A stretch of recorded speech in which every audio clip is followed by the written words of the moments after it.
ഈ ഞാൻ തൃപ്രയാർ ക്ഷേത്രത്തിൽ നിന്നാണ് വരുന്നത് പറഞ്ഞല്ലോ.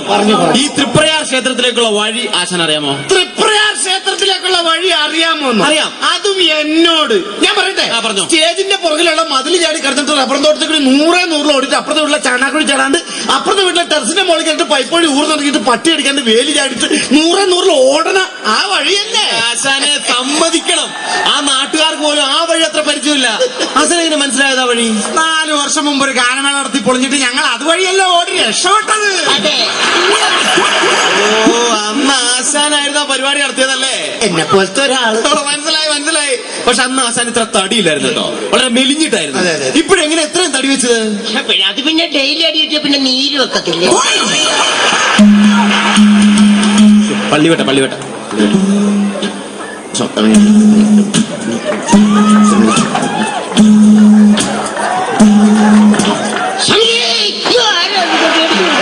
മനുഷ്യനെ പേടിപ്പിക്കുന്ന ചോദിക്കാനുണ്ട്. ഈ തൃപ്രയാർ എന്ന് പറഞ്ഞത് മൊത്തം നല്ല അടിപൊളി ചെറുപ്പക്കാരുള്ള സ്ഥലമാണ്. പിന്നെ എനിക്കറിയാൻ അറിയാലോ അല്ലേ? അത് ആശാന് ശരിക്കും ബോധ്യം ഉണ്ടായിരുന്നു.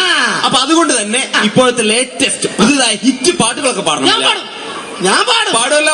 അപ്പൊ എന്റെ ഒരു സജഷൻ ഞാൻ പറയാം. ഒരു ഉഗ്രം പാട്ടുണ്ടല്ലോ ഇപ്പൊ ഇറങ്ങിയത്. ഏതാണ്? ലജ്ജാവതിയെ നിന്റെ കള്ളക്കാട കണ്ണിൽ, ലജ്ജാവതിയെ നിന്റെ കള്ള എന്താ കേക്കണത്? കൊള്ളാല്ലേ? എഞ്ചിന് കൊള്ള. ഇങ്ങനെയാണ് പാടുന്നത്. പിന്നെ പാട്ട് പാടുമ്പോ അതിനൊരു ഈണം വേണം. നീ ഈണം തെറ്റിച്ചാ പാടിയത്. ഈണം തെറ്റിയ ജനങ്ങൾ തുള്ളണം. അതാണ് എന്റെ ഗാനമേള. ഇപ്പൊ നമ്മൾ ക്ഷേത്രത്തിലെ പരിപാടി, അവിടെ ഭക്തിയോടെ വേണം ഈ പാട്ട് പാടാൻ. ഭക്തിയോടെ ഞാൻ പാടുന്നത് കേട്ടല്ല. എന്നെ പിടിച്ചോ?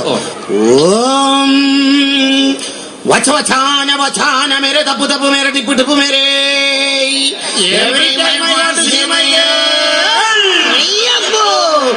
ലജ്ജാവതിയെ നിന്റെ കള്ളക്കട്ട കണ്ണിൽ തഴമ്പൂവോ താമരത്താരോ താനേ ലജ്ജാവതിയെ നിന്റെ കള്ളക്കട്ട കണ്ണിൽ തഴമ്പൂവോ. ഇത് ഗാനമേള തന്നെയാണത്. എന്റെ അമ്മച്ചാണ് കെട്ടിട്ട് ഇതാണ് ഗാനമേള. ഞാൻ പാടും, ഇവർ രണ്ടുപേരും ആദ്യം. എന്റെ ആശാന് സംഗീതം എന്താണെന്നറിയാമോ? സംഗീതം എന്താണെന്നറിയാമോ? സംഗീതം എന്ന് പറഞ്ഞാൽ എന്താണ്? എന്താണ് അല്ല എന്താണ്? സംഗീതം എന്ന് പറഞ്ഞാൽ വലിയ ഒരു തെങ്ങാണ്. തെങ്ങോ? അതെ. ഈ സംഗീതമാകുന്ന തെങ്ങിലേക്ക് രാഗമാകുന്ന തളപ്പെട്ട് നമ്മളിങ്ങനെ കേറിപ്പോണം. എന്നിട്ട് മോളിൽ ചെന്നിട്ട് സ്വരമാകുന്ന തേങ്ങയും താളമാകുന്ന കുടുംബ കോഞ്ഞാറ്റം വച്ച് താഴേക്കണം. എന്നിട്ട് 2 തേങ്ങ എടുത്തുകൊണ്ട് വീട്ടിലേക്ക്. അപ്പൊ തെങ്ങേറ്റായിരുന്നു പണി. അവർക്ക് മനസ്സിലായി. പക്ഷേ ഈ തെങ്ങി കയറാൻ വല്ല ബുദ്ധിമുട്ടുണ്ടോ? തെങ്ങി കയറാൻ ഒരു ബുദ്ധിമുട്ടുമില്ല. തെങ്ങിന്ന് വീണ് കഴിഞ്ഞാൽ എണീറ്റ് പോകാൻ ഒരു ഇച്ചിരി ബുദ്ധിമുട്ട്. അതെ, ആശാനും ശിഷ്യന്മാരും തെങ്ങേറ്റത്തിന്റെ കാര്യം നിർത്തുക. ഞാൻ കാര്യം ചോദിച്ചോട്ടെ ആശാനെ, ആശാൻ എന്നും പരിപാടി ഉണ്ടോ? എന്നും പരിപാടി ഉണ്ടോന്നോ? എടാ, ഇന്നൊരു പരിപാടി ഞാൻ പിടിച്ചു കഴിഞ്ഞാൽ ഈ ആഴ്ചയിൽ 6 ദിവസം ഞാൻ പിന്നെ പരിപാടിയെ പിടിക്കൂല. എന്താ? അതുവരെ ആശുപത്രിയിലായിരിക്കും.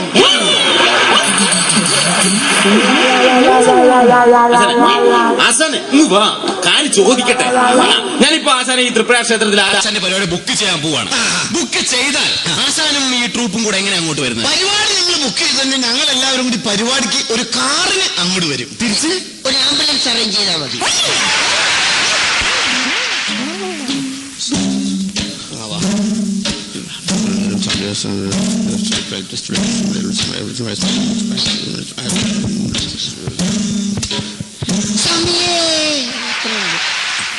ആശാനെ, ഈ ചെറുപ്പക്കാരെന്ന പോലെ തന്നെ കുറച്ച് പ്രായമായ ആൾക്കാർ ഞങ്ങളുടെ ദേശത്തുണ്ട്. വയസ്സായ ആള്. അതെ, അപ്പൊ അതുകൊണ്ട് തന്നെ കുറച്ച് പഴയ സെമി ക്ലാസിക്കൽ ഗാനമായാലും കുഴപ്പമില്ല. ഏത് പാട്ട് വേണം? സംഗീതമേ ജീവിതം ശ്രുതി മധുര എന്താണ് കേൾക്കണത്? പിന്നെ എങ്ങനെ പാടുന്നത്? ഞാൻ പാടുന്ന കേട്ടില്ല. ഇല്ല. പാട്ട് പാടി ജനം തുള്ളണം, അതാണ് വേണ്ടത്. ഒന്ന് തുള്ളിച്ച്. ഞാൻ പാടുന്ന പിടിച്ചോ? സംഗീതമേ ജീവിതം, സംഗീതമേ ജീവിതം.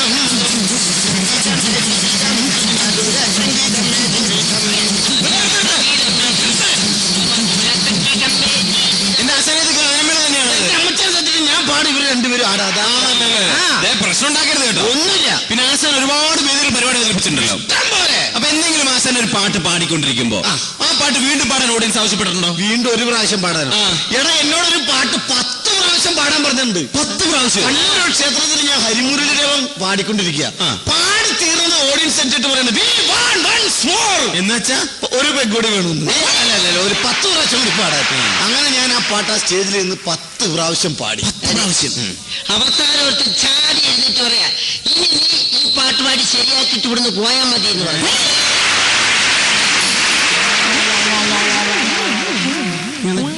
ആശാനെ, ഞാൻ വേറൊരു കാര്യം കൂടെ ചോദിച്ചോട്ടെ. ആശാൻ ഒരുപാട് വേദിയിൽ പരിപാടി അവതരിപ്പിച്ചു. ഇതുവരെ ആശാന്റെ ഈ സംഗീത ജീവിതത്തിൽ ആശാന് മറക്കാനാവാത്ത എന്തെങ്കിലും അനുഭവം ഉണ്ടായിട്ടുണ്ട്? മറക്കാനാവാത്ത അനുഭവം ഉണ്ടായിട്ടെന്ന് വെച്ചാൽ തിരുവല്ല ഒരു ദേവീക്ഷേത്രത്തിൽ ഞാൻ ഗാനമേള നടത്തുക.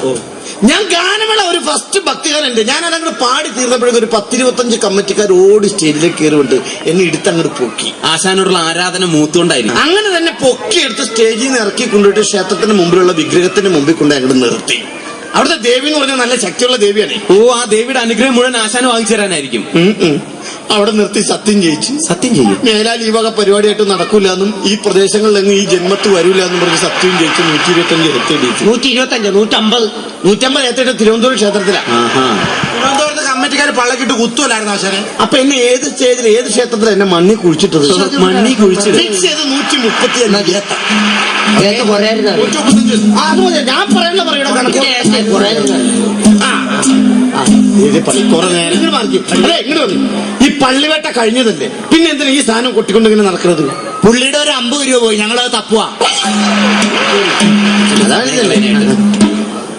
ആരാണ് ആശാനെ, ഈ പൊതുവെ ഗാനമേളയുടെ ഒരു ഫോർമാറ്റ് എന്ന് പറയുന്നത് അവസാനം അടിപൊളി തമിഴ് പാട്ടാണ്. അടിപൊളി തമിഴ് പാട്ട് പാടുമല്ലോ. പാടുമല്ലോ, ഞാൻ പറയുന്ന പാട്ട് പാടിയാൽ മതി. തീർച്ചയായിട്ടും പാടും. ഒരു പാട്ടുണ്ടല്ലോ, ഏത് പാട്ടാ? സരക്ക് വെച്ചിരിക്കേ, എടുത്തു വെച്ചിരിക്കേ, കറുത്ത കോഴി മുളക്.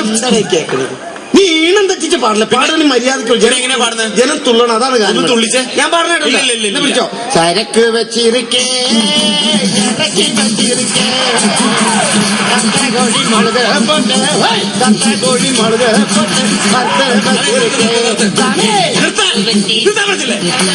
ഇതാണ് ഗാനമേള. ഇതെന്ത് ഗാനമേള ഇത്? മകരവിളക്കിന്റെ അന്ന് ഫോട്ടോ ഒക്കെ വെച്ചിട്ട് ഫോട്ടോ വെച്ച് ചന്ദനത്തിരിയാ പന്തലൊക്കെ കെട്ടി. പന്തല് ഈ ചെറിയ ജാസൊക്കെ വെച്ച് കൊട്ടി. എടാ മരമാക്രി, അതിന്റെ പേര് ജാസ് എന്നല്ല, അതാണ് ഉടുക്ക്. ജാസിന്റെ പേര് മാറ്റില്ലേ? അയ്യടാ ജാസ്, ഈ വക പരിപാടിയുടെ പേരാണ് ശാസ്താംപാട്ട്. മനസ്സിലായ? ഗാനമേളയുടെ പേര് മാറ്റരുത്. ഈ ഗാനമേള എനിക്ക് വേണ്ട. അങ്ങനെ പോകാൻ പറ്റേ? കൈവിട്. അഡ്വാൻസ് തരാണ്ട് ഞാൻ വിടൂല. എനിക്ക് പരിപാടി വേണ്ട. പരിപാടി വേണ്ടെങ്കിൽ അഡ്വാൻസ് തരാണ്ട് ഞാൻ വിടൂല. എനിക്ക് പരിപാടി വേണ്ട. എന്റെ അടുത്ത് ആര് വന്നിട്ടുണ്ട് അവരോട് അഡ്വാൻസ് മേടിച്ച ചരിത്രം എന്റെ അച്ഛനും അപ്പൂപ്പനൊക്കെ ഉള്ളൂ. നീ മേടിക്കുമല്ലേ? ഞാൻ അഡ്വാൻസ് മേടിച്ചു. മേടിക്കും. ഞാൻ മേടിച്ചു. മേടിക്കുമല്ലേ? മേടിക്കും.